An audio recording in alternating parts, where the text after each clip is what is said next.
Hello everyone and welcome to this video, which is in our Great Engine opening series. I'm Grandmaster Matthew Sadler and well, I've been carrying on my exploration of the Pirc together with Dragon 3.3 and well, this isn't necessarily a very crucial theoretical continuation, but the game that Dragon and Stockfish produced was absolutely exceptional. So I just felt I had to share it with you. So let's have a look how it went. Interesting opening, actually mentioned by Moskalenko in his Viktor Moskalenko in his recent book on the Pirc and Modern.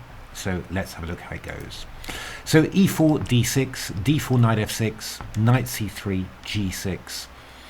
And now bishop e3, which is probably White's main approach against the Pirc nowadays. Also very popular against the Modern. Yeah, very, very flexible. The point is the bishop goes to e3. I mean, you might play some sort of same-ish type attack with f3.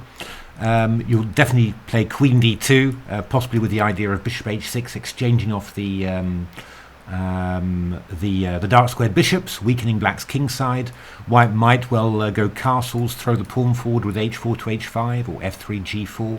But you've also got the possibility to play in other ways. I mean, h3 and then f4 followed by knight f3 is pretty common, or just the calm knight f3. You know, it's a really flexible move, this. So and black, yeah, might have different systems or want to play different systems against quieter or more aggressive setups. So very hard for black to get the move orders right. In this game, I'd given Dragon and Stockfish c6. Very common move. I'll probably write a little blog article about choosing between c6 and a6 actually, because it's quite interesting. Knight f3, bishop g7 and queen d2, and this is actually a line that Moskalenko points out. It's a sort of a hybrid, really. It looks when you play knight f3 like you're just going to play a quiet line, but all of a sudden White switches back to a very aggressive idea and plays the move bishop h6. And now knight bd7 from black. Now, White's got a number of very dangerous possibilities here. So Stockfish plays the move that Moskalenko mentions, which is to play the move h4. And the idea after e5 is to play h5 as quickly as possible.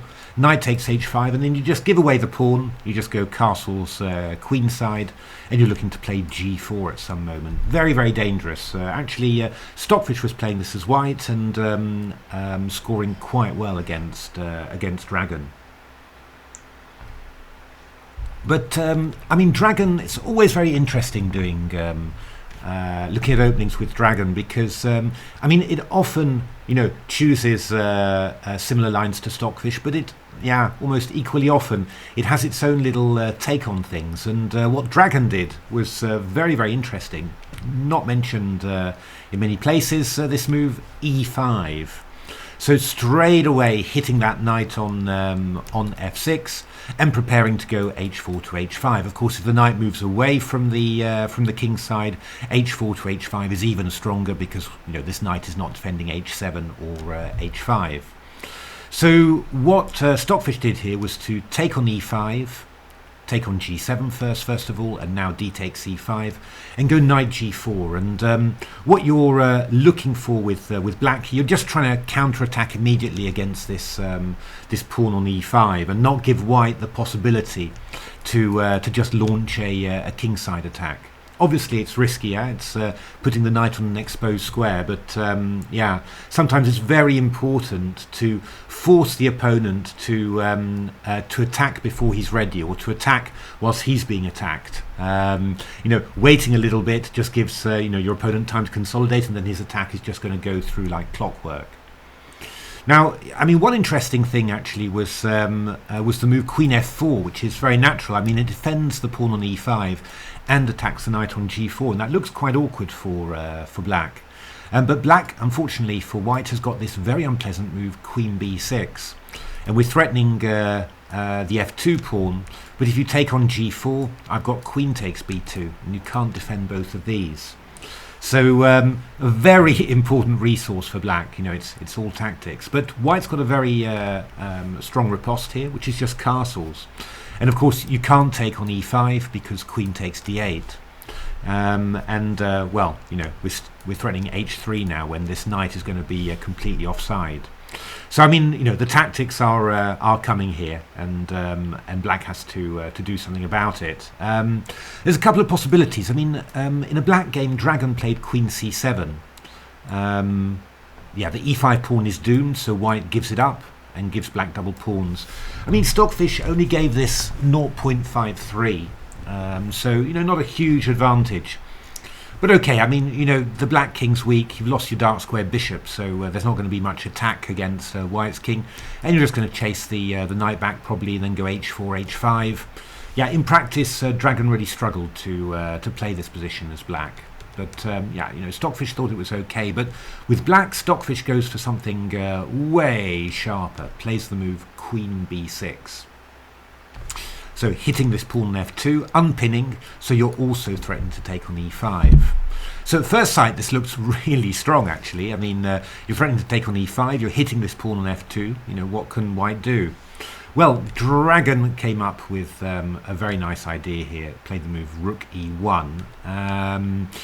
E6 again is possible, but it's just slightly more awkward. You go knight df6 here, e takes f7, then this rather mysterious move a5 from Stockfish. I think that the idea there is to be able to play knight takes f2, and after knight a4 you've given yourself a square on a7 for the queen to retreat. You'll see how this tactic is important in the game as well. So and yeah, you can also throw in a little a4 to a3 if you're given the time for that. So Rook e1 was what Dragon played in our game, and yeah, there's some nice variations. I mean, if knight takes f2, we've got knight a4, and yeah, there you really do see the point of having played a5. You can't go back to a7 to actually just lose this knight. You can't attack this one in return. The really amazing line is if queen f2, we go queen f4 here, so hitting the knight on g4.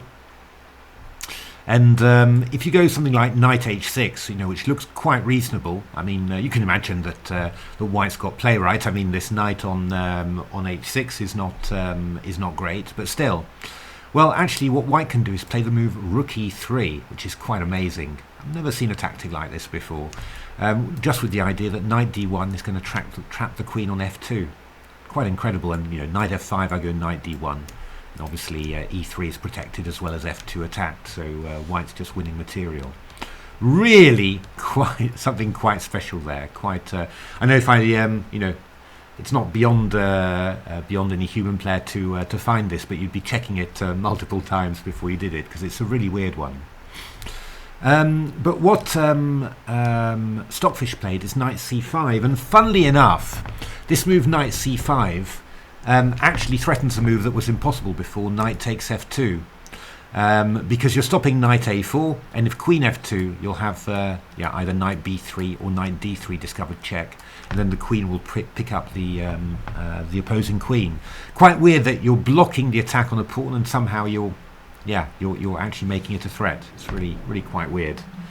But after knight c5, h3 was played. As always, you know, Dragon's always trying out maybe once every 2 or 3 games something a bit different. Tried bishop c4 there in one game, but after bishop e6 takes. This was not really that scary for black. I mean, the nice thing was for black here that for white rather was that the knight gets you know, sort of well, a little bit driven to the side with h3 and g4, but yeah, somehow Stockfish managed to hold it all together. It's not super comfortable, but yeah, you know, Stockfish just about managed to hold it. But again, very interesting idea from Dragon. I think 0.34 was the evaluation for that one. But this is the sharpest line, h3.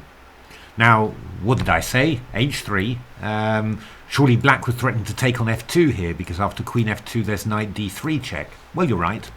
But Dragon's idea is to play rook h2. And the key point is that this knight is going to find it very hard to escape, and white's just threatening to go g4, and then queen takes f2. Queen's defended by the rook, so no need to worry about any discovered attacks. So black's really got to work hard to free that knight. And Stockfish goes about the business.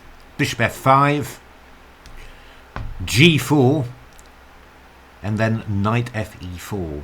So yeah, this bishop has protected e4, but now instead of having the knight on e4 in big danger, now it's the bishop on f5. But obviously, if knight takes e4, we've got bishop takes e4, and suddenly, yeah, black's completely safe. But what Dragon did was play the move queen e3, so keeping the pressure on all these pieces. And after knight c3, played the move g takes f5. Now, one thing I hadn't quite realised actually was how important it is that the queen is exactly on e3.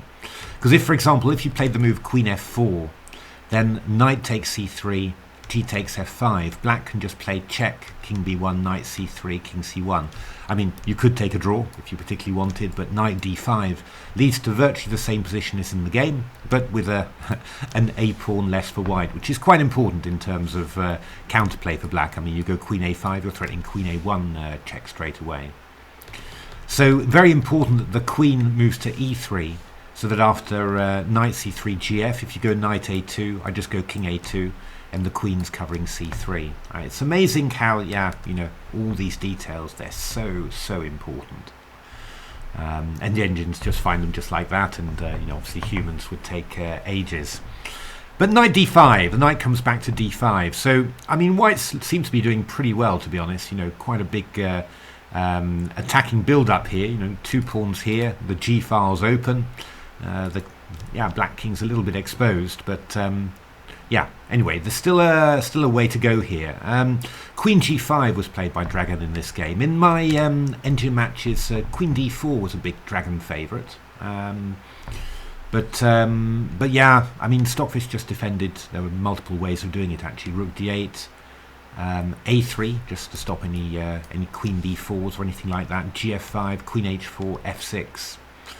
Bishop c4, knight e4, king h8. Yeah, somehow black's sort of holding it all together here. There wasn't really any sense that the black's king was in particular danger there.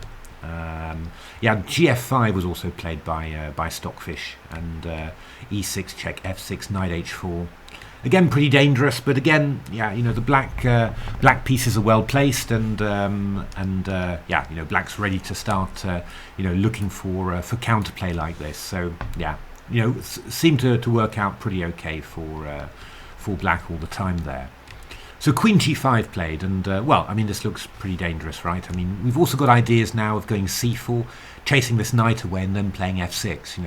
That's really dangerous, and yeah, I mean, all sorts of other things could happen there. So king h8 played, just to get out of the way.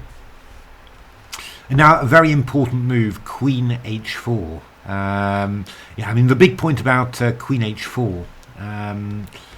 Yeah, I mean, I actually wanted to play the move queen h6. This was the thing, and if rook g8. I want to go knight g5, rook g7 or something like this, and I thought maybe I'll be able to break through somehow, something like e6, for example. I'm threatening ef, fg, knight f7. But the key point is with the queen on h6, black's got this very unpleasant move, queen a5, threatening queen e1 and also threatening queen a2. And obviously the black counterplay is coming very fast, and white's still a couple of moves away from achieving anything there.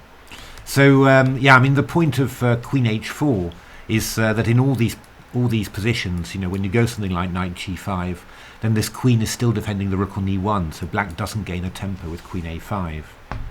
It's really, really, yeah, amazing somehow. Eh? So queen h4 played, and now queen b4 from Stockfish. So Stockfish really launching the counterplay there. Yeah, was worried otherwise that that knight g5 is coming in, and then fg and all this sort of stuff. For example, if rook g8, knight g5, FG, rook f2 was one line for Stockfish, and it's very dangerous for black, this. So queen b4 played, looking to exchange off queens, but this very sharp riposte c4, and at first sight this looks really, really nasty for black. I mean, this knight has got to retreat somewhere. What have we got? We can take on e7, we've got f6 coming in, we've got knight g5 coming in. I mean, really. But of course Stockfish wouldn't be Stockfish if you hadn't thought of something, and that something is knight c3. Knight c3, what's the idea? Well, yeah, obviously you've got this knight a2 and knight c3 check idea. So if you go knight g5, I can go knight a2 check, king b1, knight c3, and with king c2 we've got queen b3 check ideas. So the best you've got is king c1, and well, either black gives a draw by repetition or even tries to play for the win with h5, you know, and sees how it goes. So that's the big idea, and if you go bc3, it's very simple. I just take on c3, and then afterwards I'm going to take on f3. So if rook c2, queen takes f3, and well, without the knight you've really lost a lot of attacking power there, and of course there's plenty of checks and everything in the offing. So yeah, I mean, it's not very clear what white should do here, but Stockfish, well, Dragon comes up with an amazing idea here, which is rook e3. And after knight a2, king b1, what has rook e3 done? Well, you've got out of this attack, that's the first thing. And the second thing is that this rook's acting like a sort of a sweeper along the third rank, just like we said in Silicon Road to Chess Improvement, talked about the power of rooks on the third rank. And here it's just stopping knight c3 and also stopping anything like queen b3. And of course, you know, you've still got ideas like knight g5 coming in, as well as queen takes e7. So again, black looks to be in a lot of difficulty here. On top of that, that knight on a2 is hanging, so you know, you would have sort of thought you'd need to do something. But yeah, rook d8 was what Stockfish played, and king takes a2 was played here. I tried a few other possibilities: knight g5, rook d1, check, king a2, h5 simply. You're threatening rook takes f1, and then I was thinking, you know, queen f2 here just to defend that bishop. If you go something like bishop e2, unfortunately rook d2 is really strong, so you need to keep on need to protect that bishop and also cover the second rank. And then this move rook c1 was suggested by the engine, and I was staring at it for ages, thinking, but you know, what can you do after fg? But yeah, actually queen a4 check, rook a3, queen d1 is going to be mate. There's no real checks for white, and then there's no way you can stop rook a1. The king just completely blocked there. So yeah, quite amazing. The other move that I wanted to try was queen h6, just threatening knight g5. But now this move queen a4 is played, taking away c2 from the king, so threatening rook d1 check. And after rook a3, that's quite clever really, because rook d1 we've got king a2, but black just plays the move knight b4, and if rook a4, then just rook d1 check there. So yeah, absolutely brilliant from Stockfish there. So king a2 was played by Dragon. And now this move knight d3. Again, you know, you're sort of looking at it and you're thinking, I don't know really. I'm not quite sure what I can expect black to do in here. You know, I've kind of only got these sort of pieces in there. But this move knight d3 is incredible. What's the idea? The idea is just to block the sweeper rook along the third rank, which gives you the possibility for a draw by perpetual with check and check. So that's just the idea of knight d3, and it's actually pretty tough to deal with. But yeah, there is a way to try and deal with it. King to b1, just getting out of the check and threatening rook d3. Now you might think that maybe I can play queen a4 in this position, but in that case now I can just play rook d2, cover the threat on d1, and also attacking the knight on d3. But there's something absolutely stunning now, so maybe you want to leave it and have a quick look for yourselves. because this one made me jump out of my chair when I saw it. It's the move knight takes b2. Knight b2, black giving up another piece, and on top of that, after rook b2, the queen's attacked, so it even feels like you're going to lose a tempo. But black can play rook d1 check, king c2, and then queen a4 check, and this is actually rather unpleasant for white. If you go rook b3, then I go queen a1, and well, these threats are really dangerous. There's no way you can deal with those in actual fact. If you go up to c3, then I give a check, I give a check, I give a little check here. It's quite important, actually reasonably tricky to work out here. King e1, and we've got rook d1, and knight d2, I go check there, queen f5 check, and the chasing is terminal for white because of queen f4, rook f2 check. So that, in terms of, it's quite amazing really. I mean, all those white pieces around, just a black queen and rook involved, and yeah, somehow it's actually, it's actually really dangerous. So white's only got this move rook eb3, actually an only move, and now black plays rook takes f1. And the funny thing is that I gave this position to Dragon and Stockfish on move from move 10 or something like this. Yeah, from that move 10, they are agreeing a draw in this position after white's next move. Yeah, I mean it's amazing how these moves have been unbelievably complicated, very difficult. For me, for many things, I'm need a lot of time to understand what's happening there. But for the engines, this is virtually forced. It's like forced play. Yeah, nothing to be said about it. No, nothing of interest. It's only Dragon from time to time showing some extra little possibilities, but most of the possibilities that I suggested, the engines just say no, not good at all. It's quite amazing somehow. So knight d2 played, rook f5, queen takes e7, and king g7. And if we look at the material situation, we see that black's actually got 3 pawns for the knight, and yeah, I mean all the white pieces are quite a long way away from the black king, so the black king's pretty safe. The white king, of course, is fairly open, and most importantly, all of these pawns are quite split somehow.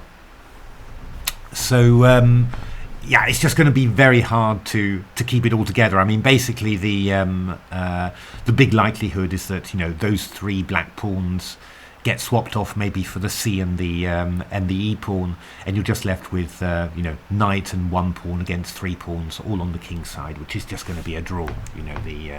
The knight's not really going to be able to make anything of that really, and very likely as well the queens are going to have to be exchanged. White kings is so open, you can't sort of survive like that. So queen a3 was played indeed by Dragon takes, and here the engines agreed a draw in my first game. I let them just play on a little bit. b5 was the move that they wanted. So as we said, just trying to swap off this this c pawn, and then you're afterwards going to line up on the e pawn. So knight f3 was played by the engines here. B takes c4, rook b4, rook e8, rook c4, and then f6. Actually, engines don't even bother to keep 3 on the king side. They just go for this position. Obviously, the more pawns that get exchanged, the trickier it is. And after rook c3, rook e2, rook f7, rook a6, c5. Basically, the engines are saying that this position with rooks and 2 pawns against 1 on the king side is going to be drawn. If you manage to exchange off a pair of rooks, you'll manage to exchange off this pawn for at least these 2, and you'll have rook and knight versus rook, which is obviously a fairly easy theoretical draw. So after rook c6, rook f5, rook d3, the game's sort of meandered on here. The engine's just not really taking it seriously at all, and agreed a draw here. I mean, it's in a human game you'd obviously still carry on, but long term this pawn is going to be exchanged for one of these 2. Then white's going to have no pawns to play with at all, and not enough dangerous material to mate there. But yeah, what a game! What a game! A quite amazing series of tactics. Just here around, just out of the opening. This knight coming into f2. You're extricating it, but white's getting this incredible, barrier of pawns and attacking the king. And then somehow you manage to launch a counterattack by sacrificing both your knights. First of all one there and then here. I find this move amazing because there's no actual threat of mating on b2 or anything. It's just interference along the third rank, and then this great sacrifice, opening up the white king, and somehow, despite all those pieces, black just isn't able to. White just isn't able to keep the black pieces at bay. That one black queen and rook is just really, really dangerous. And although the black king's pretty open and exposed, no pieces covering it, yeah, somehow just covered enough to slow white down enough there. And then this very interesting endgame here. I mean, it's worth mentioning that I had a whole chapter in the Silicon Road to Chess Improvement,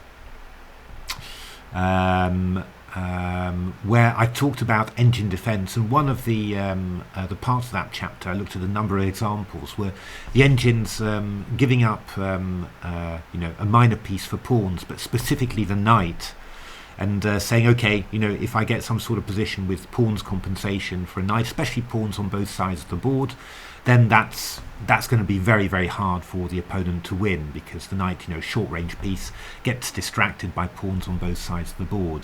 And you see a Stockfish again steering for this. It's a very common engine technique. You don't see it so much in human games somehow. So well worth looking out for that if ever you get the chance in your own games.